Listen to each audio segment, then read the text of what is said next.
Welcome back ناظرین، clinic on line میں دوبارہ خوش آمدید کہتا ہوں۔ ربیع اول کا چاند نظر آ گیا ہے، مہینہ بھی اب شروع ہو گیا ہے، بہت خوش قسمتی ہے۔ دعا گو ہوں کہ اللہ تعالی ہم سب کو جس شخصیت کے لیے ہم یہ مہینہ مناتے ہیں، جس شخصیت کے لیے ہر وقت ہم درود بھیجتے ہیں، ان جیسا بننے کی ہم خواہش رکھتے ہیں، سنت پہ اور حدیث پہ چلنے کی کوشش کرتے ہیں، اور اس ملک میں، اسلامی ملک میں کیا ہو رہا ہے یہاں پہ وہ لوگ جو کہ ہر وقت اسلام کے نام پہ ایک دوسرے کو کاٹ رہے ہیں، مار رہے ہیں، ایک دوسرے کو فتوے لگا دیے جاتے ہیں، لیکن آپ یہ دیکھیں کہ ہم کر کیا رہے ہیں کہ ہم اچھا مسلمان بن جائیں، ہم وہ نہیں بن سکتے، تو ہم انتہائی برے مسلمان بن چکے ہیں کہ اس وقت ایسی ایسی دوائیاں بنا رہے ہیں جو کہ انسانوں کی جانیں لے رہی ہیں۔ ایسے ملک میں کام کر رہے ہیں کہ 2 نمبر ڈاکٹر آسانی سے اپنے کلینک کھول کے بیٹھے ہوئے ہیں اور لوگوں کی زندگیوں سے کھیل رہے ہیں، ان کو پوچھنے والا کوئی نہیں ہے۔ پروفیسر غفار بلو صاحب ہیں۔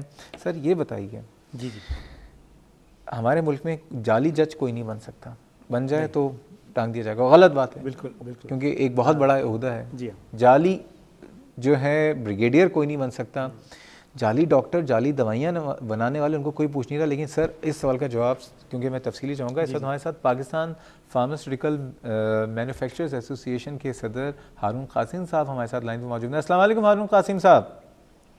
جی وعلیکم السلام۔ کیسے مزاج ہیں آپ کے، خیریت سے ہیں؟ جی پہلے میں کریکشن کر دوں آپ کو، میں چیئرمین نہیں ہوں، میں پاس چیئرمین ہوں۔ پاس چیئرمین، اچھا۔ پروفیسر غفار بلو صاحب ہمارے ساتھ موجود ہیں، تو انہوں نے ہم سے ارشاد فرمایا تھا۔ جناب ہارون قاسم صاحب آواز آ رہی ہے آپ کو؟ جی جی آ رہی اچھا ہارون قاسم صاحب یہ فرمائیے کہ جو ابھی لاہور میں یہ ثانیہ ہوا ہے، کیا کہیں گے، یہ کیا لگ رہا ہے آپ کو، جو دوائیاں جن کمپنیوں کی تھیں وہ مستند کمپنیاں تھیں یا یہ 2 نمبر کمپنیاں ہیں؟ یار ایکچولی میں نے آپ کو جیسے کہا کہ میں آؤٹ آف کنٹری ہوں، جی جی، اور میں نے ابھی تک وہ خبر دیکھی نہیں ہے، میں نے سنا ہے کچھ لوگوں سے، ابھی تک میرے کو ڈیٹیلز نہیں پتہ چلی ہے اس بارے میں کہ کون سی کمپنیاں ہیں اور کیا ہے یہ۔ جی جی، چلے جی، بہت شکریہ جی، بہت شکریہ۔ ڈاکٹر صاحب ہمارے یہاں جو ہے، ان کو تو خیر ان کی نالج میں نہیں ہے، لیکن لائک یہ ہے کہ ہم لوگ اصل میں کچھ کہتے ہوئے شاید اب ڈرتے بھی لگے ہیں، ٹھیک ہے نا، ظاہر ہے وہ کہ ایک تو ان کو ریالٹی کا پتہ نہیں ہوا، لیکن جو حکومت پنجاب کے ذمہ دار ہیں وہ تو لائن پہ بھی نہیں آ رہے ہیں۔ رضوانہ صاحبہ ہمارے ساتھ موجود ہیں، رضوانہ صاحبہ ہماری بہت ریگولر کالر اور ویور۔ السلام علیکم رضوانہ صاحبہ، آئی ایم سوری جی آپ کی شاید کال ڈراپ ہو گئی، آپ پلیز دوبارہ کال کیجیے۔ ڈاکٹر صاحب یہ بتائیے، 2 نمبر ڈاکٹر بننا، 2 نمبر دوائیاں بنانا کھلے عام ہو رہا ہے، کوئی پوچھنے والا نہیں؟ کوئی پوچھنے والا نہیں، اس کا میکینزم کوئی ہے دیکھیں ہے ہی نہیں یہاں۔ حالانکہ دونوں ہیں اوتھینٹک ادارے ہیں، جیسے پاکستان میڈیکل ایسوسی ایشن ہے، وہ بھی اس کے خلاف ایکشن لے سکتی ہے جو 2 نمبر کی کلینک چلا رہے ہوں، لیکن اس سے بھی بڑا جو ادارہ ہے جو ڈاکٹرز کو ایکچولی سرٹیفائی کرتا ہے کہ ہاں بھائی آپ پریکٹس کر سکتے ہیں، اور اس میں رجسٹریشن بہت ضروری ہے، بلکہ یہ بھی ہے کہ رجسٹریشن رینیو کرنا بھی ضروری ہے، ہر 5ویں سال پہ رجسٹریشن ضروری ہے۔ میری رجسٹریشن یہ نہیں ہے کہ ایک دفعہ رجسٹر ہو گیا اب میں 50 سال تک آزاد ہوں، نہیں، مجھے 5ویں سال میں پھر بتانا پڑے گا کہ ہاں بھائی میں قابل ہوں کہ علاج کر میں سکتا قابل ہوں کہ علاج کر سکتا ہوں، اور مجھے اس کی ڈاکومنٹیشن کرنی پڑے گی، وہ ہے PMDC، Pakistan medical and dental council, ٹھیک ہے۔ تو ذمہ داری تو ہے، ذمہ دار ادارے بھی ہیں، لیکن ان کی فنکشنلٹی میں یہ دیکھنا ہے کہ کیا Pakistan medical and dental council یہ دیکھتی ہے کہ کون کس گلی میں پریکٹس کر رہا ہے، وہ ہے کون۔ آپ کو ایک بات بتاؤں، ہمارے یہاں تو شاید ایسا بھی سلسلہ ہے کہ میڈیکل کویکس کے لیے تو قانون ہے، لیکن وہ لوگ جو کہ 2 نمبر ڈاکٹر بنے ہوئے، جنہوں نے MBBS کی ڈگریاں، BDS کی ڈگریاں بھی نہیں لی ہوئی، ان کے لیے تو شاید قانون سازی بھی ڈھنگ سے نہیں ہوئی۔ وہی تو، یہ تو آپ ان کے لیے کہہ رہے ہیں نا جو ڈاکٹر تو بن گئے، لیکن جو ڈاکٹر بنے نہیں ہیں، لوگوں کی زندگیوں سے کھیل رہے ہیں۔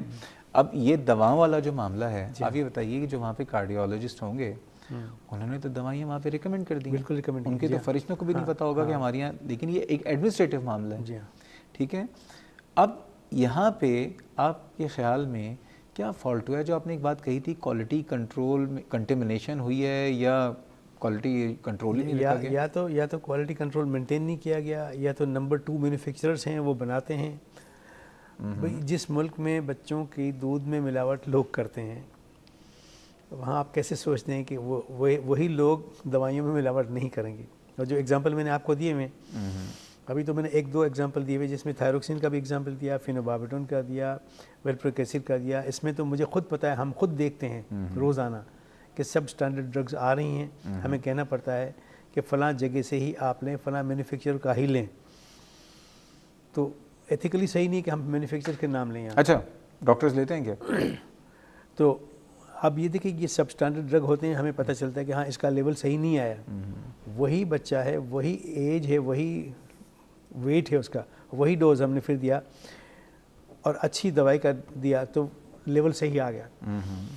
تو مارکیٹ میں یہ ریمپنٹ ہے اس وقت. اب میں نے ان لوگوں کا ان دوائیوں کا ایگزامپل دیا جس میں فیٹل ریئیکشنز نہیں ہوئے, لیکن فیٹل ریئیکشن نہ ہونے کے باوجود ان کے 1.5-2 سال تو ضائع ہو گئے نا. ڈاکٹر صاحب یہ بتائیے, ایک تو 2 سوالات یہاں پہ جمع, ایک تو آزاد کشمیر صاحب سے جو صاحب تھے ان کے بچوں کو مرغی کا, اس سے پہلے میں آپ سے پوچھنا چاہوں گا کہ دواؤں کے سائیڈ ایفیکٹس ہوتے ہیں, ایڈورس ریئیکشن ہوتے ہیں, کیا ایسا تو نہیں ہے کہ یہ جو دونوں دوائیں دی گئی ہیں وہاں پہ پنجاب انسٹیٹیوٹ آف کارڈیولوجی میں, ان کے سائیڈ افیکٹ, کیا سائیڈ افیکٹ سے ایک وقت میں اتنے لوگوں کی نہیں ہو سکتی سفرر اور اتنی اموات, اتنا سیویئر سائیڈ افیکٹ نہیں ہو سکتا انلیس اینڈ انٹل اسی دوا کے اندر کوئی ایسی چیز مل گئی ہو یا کنٹیمنٹ ہو یا انٹینشنلی یا ان انٹینشنلی جو یونیورسلی نقصان دہ ہو.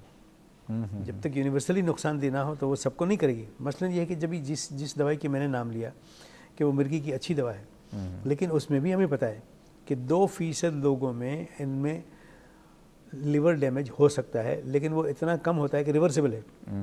وہ ہم پہلے 2 مہینے میں ہی چیک کر لیتے ہیں, ٹھیک ہے, لیور ٹیسٹ کر کے. ٹھیک ہے, جیسے اس کا ہم نے SGPT کرا لیا, ہم نے کہا بھائی اس میں یہ دوا سیف ہے, ہاں سیف ہے, تو 98% میں وہ سیف ہے. 2% جس میں وہ نقصان دے سکتی ہے وہ ہمیں پتہ چل جاتا ہے. ٹھیک ہے, پتہ چل جاتا ہے تو ہم دوا بدل دیتے ہیں. ٹھیک ہے. ناظرین مزید باتیں کریں گے. آج ظاہر بات ہے کہ ہم لوگوں کا ظاہر بات ہے سلسلہ یہ ہوتا ہے کہ جب تک اپنے اوپر پرابلم نہ آئے تو ہم تھوڑے سے بے حس ہو جاتے ہیں, لیکن کتنے بھی بے حس ہوں تکلیف ضرور ہوتی ہے. اس لیے تکلیف ہو رہی ہے کہ بے گناہ لوگ, اور سب سے بڑی بات ہمارے ملک میں جہاں پہ دہشت گردی بھی ہے, جہاں پہ آئے دن بوم بلاسٹ بھی ہو جاتے ہیں, جہاں پہ آئے دن پتہ نہیں ہم کسی نہ کسی ٹیررزم کا شکار بھی جاتے ہیں یا خود ہی ایک دوسرے کو مار رہے ہوتے ہیں, وہاں پہ دوائیوں سے بھی لوگ مر رہے ہیں, تو تکلیف تو ہوگی. لیکن مزید باتیں کریں گے, ایک وقت تو ہے چھوٹے سے بریک کا, ہمارے ساتھ رہیے گا.